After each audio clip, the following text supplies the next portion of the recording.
Untuk analisis menggunakan Smart PLS, jadi yang pertama kita lakukan adalah persiapan data terlebih dahulu. Nah, data ini kita rubah dulu formatnya ke dalam CSV ya, karena format tersebut yang akan kita gunakan di Smart PLS. Oke, nah jadi untuk merubah menjadi CSV caranya seperti ini ya. Nah, ini kita copy dulu. Copy, kemudian kita buat file baru ya, seperti ini. Lalu kita paste, seperti ini ya, paste value. Lalu kita save jadi file, save as. Untuk nama kita ganti saja di sini sebagai CSV.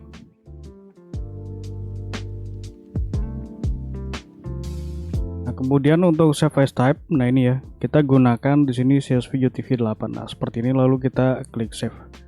Oke, seperti itu ya untuk cara membuat CSV-nya. Karena sudah buat, nanti kita gunakan file yang ini saja. Setelah CSV-nya terbentuk, kita buka aplikasi Smart PLS. Di sini saya menggunakan versi 4.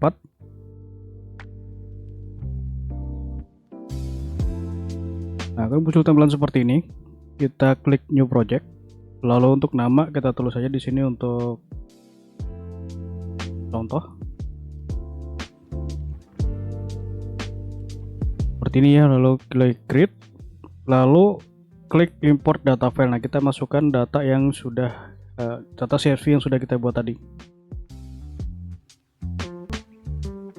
Nah, ini ya. Kemudian open. Lalu kita klik import. Nah, akan muncul tampilan seperti ini. Nah, ini tandanya data sudah masuk ke dalam aplikasi Smart PLS. Ini kita bisa back. Lalu kita klik create model. Untuk model type kita pilih PLSM, model name tulis saja di sini model 1 seperti itu ya. Save. Nah, kemudian adalah kita masukkan indikator ini ke dalam lembar kerja berkelompok sesuai dengan variabelnya. Caranya seperti ini, x1.1 kita klik dulu lalu tekan save. Lalu kita klik x1.5.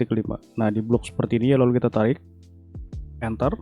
Nah, kita masukkan dulu nanti baru diberi nama.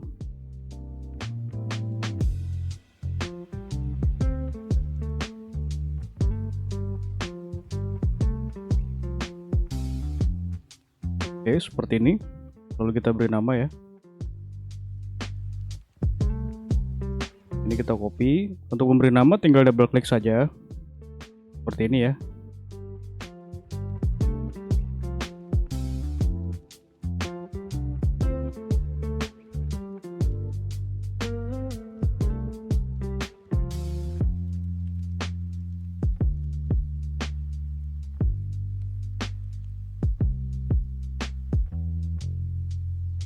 Oke, seperti ini. Selanjutnya adalah kita susun model analisisnya ini sesuai dengan hipotesis yang diajukan ya. Seperti ini.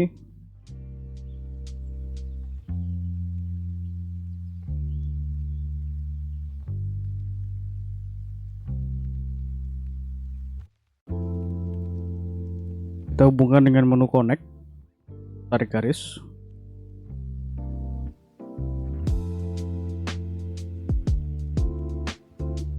Save.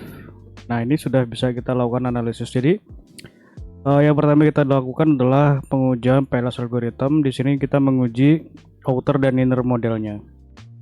Caranya seperti ini, klik calculate, kemudian PLS algorithm, lalu start calculation. Nah, akan muncul tampilan seperti ini ya. Jadi yang pertama kita lihat di sini adalah nilai dari loading faktornya dulu. Nah, ini kita lihat di sini di outer loading. Nah, untuk nilai loading ini harus di atas 0,70. Nah, di sini bisa diketahui ya, semuanya berwarna hijau artinya sudah memenuhi kriteria di atas 0,70 dan di sini tidak ada yang di bawah 0,70. Maka untuk variabel konstruk ya, yang kuning ini itu semuanya valid. Nah, kemudian untuk validitas variabel laten kita menggunakan nilai AVE. Nah, AVE kita peroleh dari sini ya. Nah, ini construct reliability and validity. Nah, ini adalah nilai AVE-nya ya. Jadi nilai AVE ini harus di atas 0,5. Nah, ini semuanya sudah di atas 0,5, maka untuk variabel laten ya yang biru ini dinyatakan valid. Nah, kemudian untuk reliabilitas kita menggunakan nilai dari kelompok alpha. Nah, kita peroleh dari sini ya. Nah, ini nilai kelompok alpanya dan nilainya harus di atas 0,7. Ini semuanya sudah di atas 0,7, maka dikatakan reliable. Kemudian untuk pengujian diskriminan validity, karena kita menggunakan PLS4, jadi yang digunakan adalah nilai HTMT. Nah, untuk HTMT kita peroleh dari sini, diskriminan validity. Nah, kita gunakan yang list ya. Nah, yang ini. Jadi untuk nilainya ini harus di bawah 0,9. Nah, ini semuanya sudah di bawah 0,9, maka tidak terjadi masalah ya pada pengujian diskriminan validity-nya. Seperti itu. Nah, kemudian untuk inner model, yang pertama lihat adalah nilai dari VIF. Nah, VIF kita lihat dari sini ya. Polarity statistik, kita yang digunakan adalah inner model list. Nah, ini. Jadi nilai VIF ini harus di bawah 5. Nah, ini semuanya sudah di bawah 5. Maka tidak terjadi masalah untuk multikoloneritasnya ya. Kemudian adalah coefficient of determination atau R-square, kita peroleh dari sini R-square. Jadi R-square ini menguji besaran pengaruh variabel independen terhadap evidence secara bersama-sama ya, atau secara simultan. Nah, di sini dapat diketahui ya, jadi untuk kinerja karyawan nilainya R-square-nya adalah 0,702. Nah, ini artinya adalah variabel X1, X2, dan Z mempengaruhi sebesar 70,2% ya.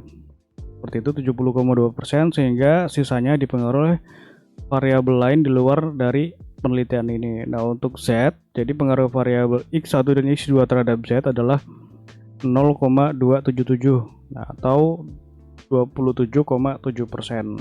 Seperti itu ya cara membacanya. Kemudian untuk effect size atau F square ini sama dengan R, namun ini secara parsial ya, atau secara individu. Jadi X ke Y, X1 ke Z, X2 ke Y, dan seterusnya. Nah, kita peroleh dari sini nilainya F square. Kita gunakan yang list ya. Nah, ini F square. Jadi F square ini nanti nilainya dibandingkan dengan kriteria yang ada di sini ya. Nah, nanti di sini diperoleh keterangannya. Jadi misalkan untuk X1 ke Y nilainya adalah 0,260. Nah, ini kita lihat di sini ya. Jadi ini di atas 0,15, maka untuk 0,260 ini masuk ke dalam kategori sedang. Kalau untuk X2 ke Y nilainya adalah 0,715. Nah, ini lebih besar dari 0,35, maka di sini masuk ke dalam kategori pengaruh yang besar. Jadi seperti itu dan seterusnya. Nah, kemudian untuk pengujian predictive relevance ya, caranya seperti ini. Jadi sebelumnya untuk hasil analisis ini kita bisa save ya. Jadi ada dua cara, kita bisa save di dalam aplikasi Smart PLS atau di luar dari aplikasi Smart PLS. Untuk cara meng-save-nya tinggal klik ini. Nah, ini klik, kemudian kita beri nama di sini sesuai dengan tahapan ujinya. Nah, seperti ini ya. Kemudian kita klik create. Nah, ini adalah meng-save di dalam aplikasi Smart PLS-nya. Nah, untuk meng-save di luar dari aplikasi, kita klik ini ya, Excel, lalu klik export. Nah, di sini kita tinggal save saja. Nanti tinggal diberi nama ya seperti tadi. Algoritma, kemudian kita save. Nah, ini adalah save file yang sudah saya buat seperti ini ya. Jadi untuk output Smart PLS itu hasilnya dalam bentuk Excel ya outputnya. Oke, seperti itu ya. Nanti di pengujian yang lainnya sama cara meng-save-nya, tinggal diulang saja.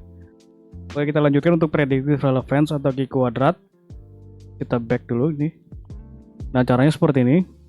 Calculate, kemudian kita pilih menu blindfolding, lalu start calculation.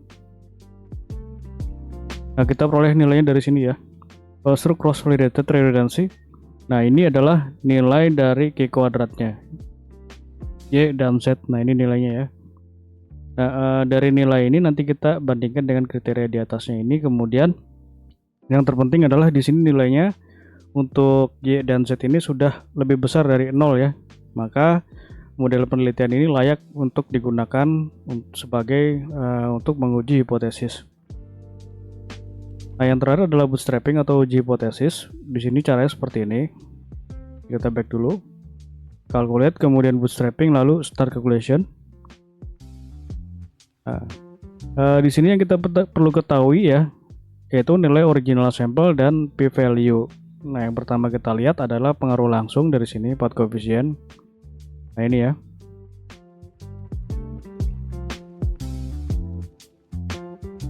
Nah, original sampel ini menunjukkan apakah pengaruhnya itu positif atau negatif ya. Kemudian p-value menunjukkan apakah pengaruhnya itu signifikan atau tidak.